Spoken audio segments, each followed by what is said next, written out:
I say, including my wife. So there's a very interesting encounter with King Khan in the Bollywood is still popular in the most unexpected places that he found out. So what was the basis of that popularity? And they are facing challenges, but what's the situation in those places? So part of the mandate for this book was that I had to make an argument about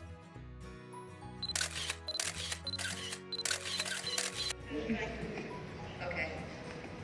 And so Kabhi Khushi Kabhi Gham, I think, is a great way to look at that change, because it's a film in which the family lives in a mansion, they go to school in a mansion. There you go. So this I bought in Peru, by the way. Port Bollywood is very big. And Kabhi Khushi Kabhi Gham, you know, when Shah Rukh wants to go visit his mother for a cup of tea, he takes a helicopter. And it's a kind of rampant capitalist fantasy. And of course it's not true, because at the same time as globalization gave us a connectivity. So in Hollywood, originally we had musical numbers, then we had Rambo saving people in Vietnam, and now we are importing heroes to save the universe. So they have gone through that path. But in Bollywood, we saw that they were fighting. A common man stood up against anything to fight for justice and fight for life. We have Mother India, movies like Mother India, Mr. India. But recently the trend has changed. So there are two things. First, the hero is now super rich. There are a lot of cars, fancy cars. A lot of movies are shot abroad. And at the same time, they are also turning into political propaganda. So how do you see the transition of Bollywood from official to what is it? I think that Bollywood is a very interesting blend. No? Yes. Bollywood is a very interesting lens through which you can look at Indian society and culture. And if you look at the 1950s films that are made in the aftermath of partition, the bloodiest partition in modern history, all the Raj Kapoor films, essentially, the Bollywood hero of the 19th. You talk about the influences the colonizers had on Korean culture. So when we see the Korean products today, how Korean are they? What is exactly the original Korean voice? Was it too influenced by the colonizers? Yeah, that's also very interesting, because Korea was heavily colonized. They were colonized by the Chinese, they were colonized by the Japanese, and then they were of course colonized by the Americans. The Americans ran a full military government from 1945 to 48 in Korea.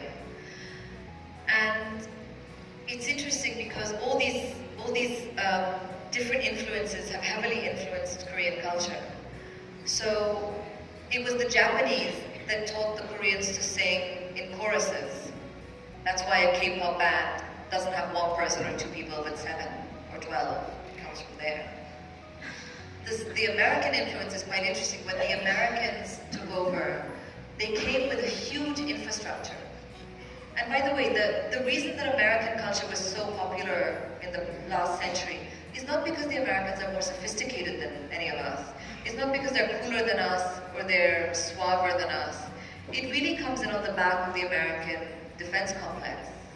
You know, at the height of American deployment in the 1950s, 60s, you had over 1 million American personnel deployed in over 54 countries. The third section of your book talks about an area that I think we are still getting to know about it. That's K-pop. So my first question is, why is it good? Okay, well, it's the shortest section of the book because I only had 50,000 words to work with. And I actually, by the time I got to K-pop, said to my editors, look, I don't think we have space for this. And they said, no, do it as an epilogue. But I had a sense, I hope I'm wrong from the lady in the front, that we didn't want to talk about Bollywood because somehow it's other than us. But really the point I want to make from this book is there's nothing known as other than us. These are all our cultures. And we belong to all of them and they belong to all of us. About the algorithm process through those these stars are made, they are spending more than $3,000 over the time of 4 years and stuff like that. So I have a question that basically focuses on the artist. How much of this is manufactured? Like this is what you're supposed to do, and how much do you say the artist has in the final product? Well, they're very methodical about it in Korea, so you don't just become a singer in Korea. You have to go through 5 years of training minimum.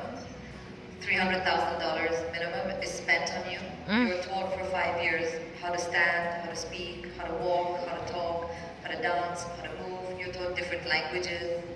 You know, in Korea, there's not just a Korean band. They have subunits.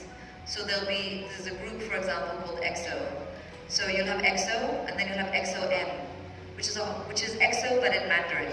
And it's a whole new bunch of people, except that they're going to sing in Mandarin. And then you have EXO-J, which is the same group, but new people, and they sing in Japanese. So it's really multiple marketing. I mean, I'm not a marketer, so I don't know what the phrase is, but is there a phrase for it? Franchise, I don't know. It works. And so it is quite manufactured. They undergo plastic surgery, and they are very controlled.